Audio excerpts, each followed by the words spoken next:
मेरे साथ बोले, शुद्ध ज्ञान, शुद्ध भक्ति, शुद्ध कर्म। संकटता हनुमान छुड़ाव मन क्रम वचन मनसा वाचा कर्मणा। शुद्ध ज्ञान, शुद्ध भक्ति, शुद्ध कर्म, यह है योग की त्रिवेणी। क्या है बोलो? योग की शुद्ध ज्ञान, बोलो शुद्ध भक्ति, शुद्ध कर्म, और अंत में तीती आ जाए तो याद रह जाएगा, मति भक्ति कृति। बोलो सम्यक मति, सम्यक भक्ति, सम्यक कृति। मति भक्ति कृति, बोलो मति भक्ति कृति। कृति बने हाथ से होता कर्म, मति इधर, भक्ति इधर, कृति इधर। सम्यक मति भक्ति कृति, यही है हमारी मूल प्रकृति। क्या है बोलो? यही है हमारी संस्कृति। क्या है बोलो? यही है सनातन शाश्वत संस्कृति। क्या है बोलो? सनातन शाश्वत संस्कृति। और इसके विपरीत चलना यही है विकृति। क्या है बोलो? इसके विपरीत चलना क्या है? विकृति। और अच्छी मति, अच्छी भक्ति, अच्छी कृति होगी तो इसमें होगी प्रगति, और जो उल्टे चलोगे तो होगी दुर्गति। बोले बाबा दुर्गति हो रखी है। दुर्गति तो हो गई भैया, ठीक कर लो। और कितने समय में बोला? 1 सेकंड के 1 लाखवें हिस्से में। आहार का भी असर होता है और विचार का भी। तुम जैसे मैंने बोला था, एक जड़ी बूटी में, वनस्पति में 100 से लेकर के 1000 मेडिसिनल कंपाउंड होते हैं। जैसे अश्वगंधा है, तुलसी है, गिलोय है। कितने? 1000। और कितने में? 1 माइक्रोलीटर। 1 माइक्रोलीटर, माइक्रोग्राम नहीं, माइक्रोलीटर में कितना? 10 लाखवां हिस्सा। 1 लीटर का, 1 किलोग्राम का कितना? 10 लाखवां हिस्सा में कोई भी दवा असर करती है, और कोई विचार असर करता है। जो सोचते हो 1 सेकंड के 1 लाखवें हिस्से में, 10 लाखवें हिस्से में ब्रेन के सिग्नल पूरी बॉडी में पहुंच जाते हैं। जो सिग्नल अंदर पहुंचते हैं सेल के अंदर, और सेल के अंदर जो सिग्नलिंग होती है उसको बोलते हैं इंट्रासेल्युलर सिग्नलिंग। क्या बोलते हैं बोलो? इंट्रासेल्युलर सिग्नलिंग, बहुत सूक्ष्म रूप में। और जो बाहर होती है उसको क्या बोलते हैं? Intercellular signalling. और इसी से ही जीवन का ताना बाना चलता है। इसलिए मेरे साथ बोलो, तन में मनः शिव संकल्पमस्तु। बोलो तन में मनः शिव संकल्पमस्तु।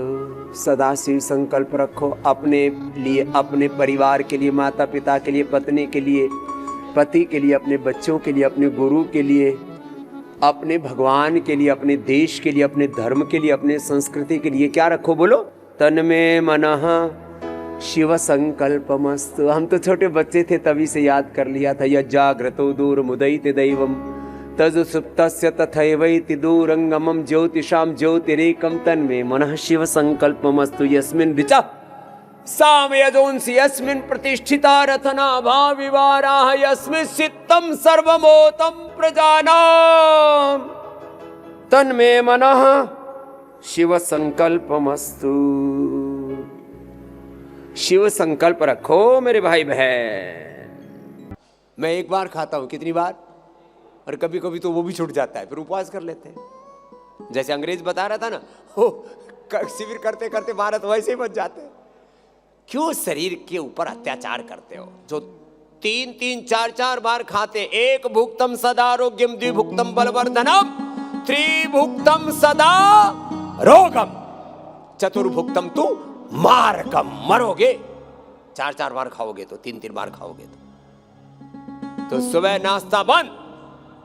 क्या ले सकते हो? खाली कोई फल, कोई जूस, कोई काढ़ा, ये ले सकते। जैसे सब स्वास्थ्य साधकों को भी यही देते हैं। हाँ, सुबह सुबह ही पेट ठोक ठोक के भर लेते हैं, गलत बात। दोपहर को 1 बार खाना खाया करो, और उसमें भी गेहूं चावल कम से कम खाया करो सप्ताह में 15 दिन में 1 बार। बाकी बाजरा, रागी, जवार, मकई, चौलाई, ये सारे मिलेट्स आपको पतंजलि के स्टोर्स पर मिलते हैं, जिनकी अपनी खेती नहीं है वहां से ले लेना। हाँ, एक भुक्तम सदा आरोग्यम, एक बार खाना खाना, एक कुछ करेक्शन करना, एक बार खाना खाना, शाम को साग सब्जियां खा लेना, साग सब्जी दाल रोटी ये सब बंद। और रात को मीठा नहीं खाना, रात को मीठा खाने से नींद अच्छी नहीं आती है। रात को मीठा नहीं खाना, रात को शहद नहीं खाना, रात को खजूर मुनक्का अंजीर आदि ज्यादा नहीं खाना, रात को चाय कॉफी तो कतई मत पीना। जिनको नींद कम आती है आप थोड़ा प्याज वाली सब्जी में दाल में थोड़ा प्याज और डाल देना, और ऐसे नींद आएगी घोड़े से बेच के सोओगे। घोड़े तो है ही नहीं, बेचोगे किसके, तो नींद बढ़िया आएगी। खैर, तो ये करेक्शन करना, रात को मीठा खाना, रात को कम से कम चाय कॉफी, और दिन में भी ना पियो तो कोई जरूरी है। जब देखो तभी चाय चाय, ट्रेन में चाय वाला चाय ले लो, पकौड़े ले लो, चारों तरफ देखो। घर में भी कोई आए, चाय लोगे कि कॉफी लोगे, गर्म लोगे कि ठंडा लोगे? अरे भाई कुछ सलीके की बात कर लो, कोई आए तो उसको अच्छी चीज खिला दो। खैर, सुबह सुबह क्या लेना? गाय का घी और मक्खन।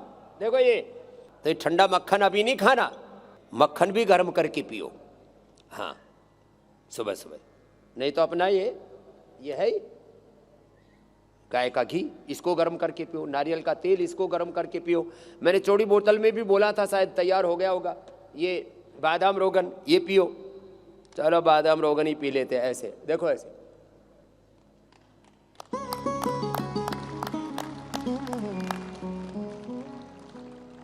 एक चम्मच पीना, कभी पूरी बोतल ही टेक दो। ऐसे ये तिल का तेल, अब बादाम रोगन का तो टेस्ट बहुत अच्छा है, तो ये तिल का तेल, ये भी एक चम्मच ले सकते हो।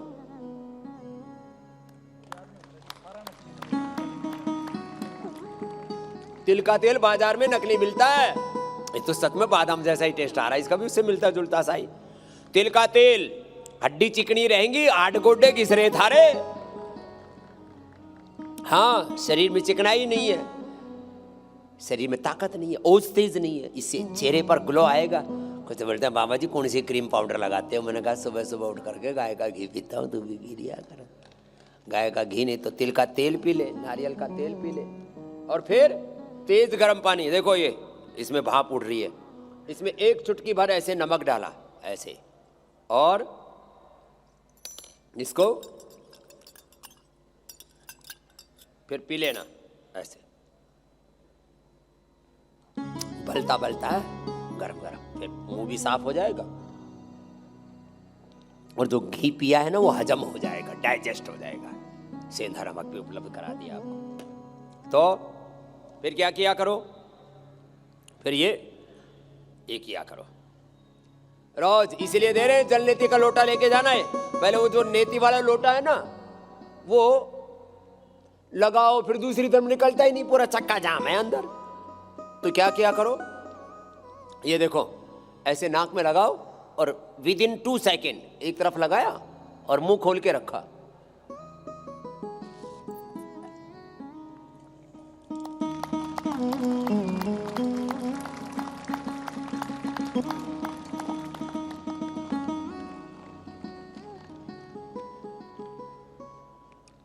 ऐसे दूसरी तरफ लगा दो,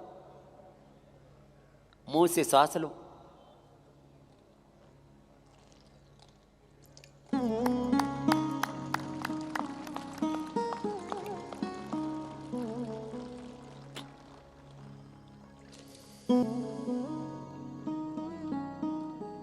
और थोड़ा फिर ऐसे झुक करके